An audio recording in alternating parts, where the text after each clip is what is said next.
So we got the story how you made it to Sarasota, but let's just be frank. No one's buying property on Sarasota and then a bunch of rental houses and a 20-acre plot of land. So were you born into money? Did you make some money? Give us the background story on that. So I'm a first-generation American. My dad came here from the Czech Republic at 17. They left in the middle of the night when the Soviet Union rolled into their town with tanks, and you couldn't leave. They didn't let you leave, so they left on vacation to go to Austria and never came back. And 6 months later, Tanks months later, in your backyard. Yeah, well, that they were communists. The Soviets were trying to annex more territory, and it was like a crap show there. I mean, my dad is, he lived in that, and you look at what's happening today in our country, and he's like, I left this. I never thought I'd see these sorts of things with censorship and all these other, this like straight old country handbook for him, but he came over here at 17, learned the language, worked midnights as a pastry chef. Nobody in my family had any income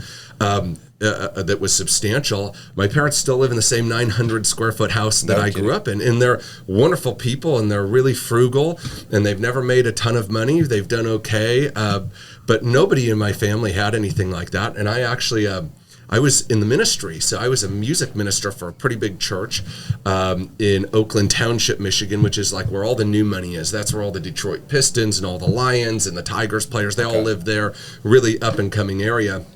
And so I was surrounded by all this wealth, but I didn't have any of it. I was working 3 jobs to make $40,000 a year. I ended up getting a pay cut working for the church, and I was already working 3 jobs. So I'm like, well, it looks like I got to get a 4th job. I'm newly married. I don't see my wife at all. Her love language is quality time, so you see how that's going, right? And I'm like, I need to do something different. This is not working, right? I was working really hard just at the wrong things.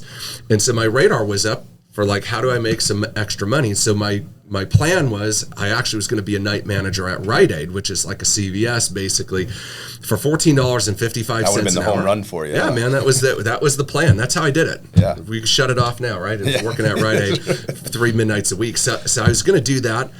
And my boss at the church comes to me one day. He's like, hey, are you still trying to make some extra money? I'm like, Steven, with all due respect, you see what you pay me here, right? That is the dumbest question you've ever asked me. Of course I'm looking to make extra money. He says, there's this guy that goes to the church, he does this thing, and you could do it part-time, you'd probably be good at it. I figured, well, I couldn't do any worse than I'm doing now, so I called this guy. He said, yeah, come over to my place in an hour. It was a Wednesday in August of 2006, and I pulled up to this guy's house. He's got this castle-looking home on a lake, and no joke, I'm like, if this guy's not selling drugs to kids, I don't care what he's doing, I'm in. So part of his sales pitch was, I'm going to get him to the house. Sure. Yeah, of course. Yeah. I mean, in hindsight, and he was 15 minutes late. He was out on his jet ski. I'm sitting on his back porch. He's got this like peninsula lake. Here he comes riding up. And I was like, I really don't care what he's doing. I would be a fool not to learn from this guy. Like most people today are upset at the people they should be learning from. And the media and the government, they want that. They don't want you getting a hand up from people that are ahead of you. They want you hating people that are ahead of you, trying to tear them down. And luckily for me, I was smart enough to realize like this guy has information that I am deficient with, and I'd be a fool not to learn from him. Yeah. And so I decided I'd get started with him in spare time. It was in the finance field. I couldn't spell IRA. I had no idea what any of this was. I had never sold anything before. None of that, but he said, I'll let you learn this part-time and I'll train you. And I thought, sounds good. So I started and I made $1,000 a month my first 4 months. And to me, I was rich, right? Like I took a pay cut at the church. It was $250 a month that I was down. And so I made my $250. I had $750 extra. It was amazing. I'm like, this is as great as life can be. And through another series of challenges working at the church, in 07, 08 in Detroit Metro, that was like the hardest hit place in the country during the recession.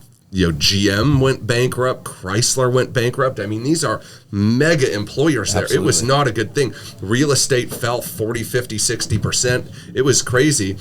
And they're still recovering from what I hear. Yeah, it's not recovered. And Detroit is an interesting thing. And Detroit has a lot of great people who are trying to bring the city back and a lot of people that are succeeding in pockets, but it has a long way to go. It's going to be 30 years before Detroit really gets back. It's one of the only major cities in the world where the closer you get to the downtown, the cheaper the real estate is. Wow. Yeah, in the downturn, you can buy houses for $500 from the city. There are more abandoned structures in the city of Detroit than there are people who live there.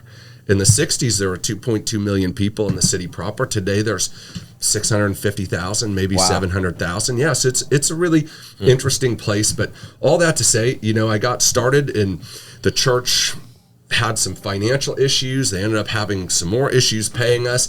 And so I figured, well, hey, I'm doing this thing on the side. I'm doing okay. I'd probably be pretty good at it full time.